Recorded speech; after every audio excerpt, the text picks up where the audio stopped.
ஒரு தேவன் ஆசீர்வதிக்கிறார், அப்போ அவர் கூட இருக்கிறார் என்பதாக.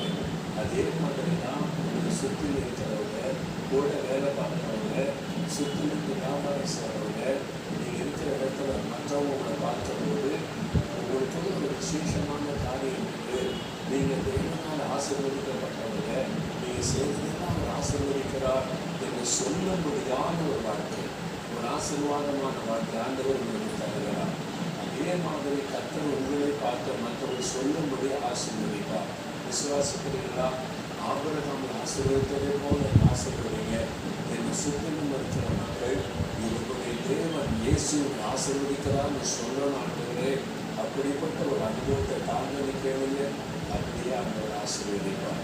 சொல்றீங்களா? ஆண்டவரே, நீர் என்னை ஆசீர்வதிக்கிற தேவன், ஆபிரகாமை போல ஆசீர்வதியும், நீர் தான் என்னை ஆசீர்வதித்து உயர்த்துகிறீர்கள் என்பதை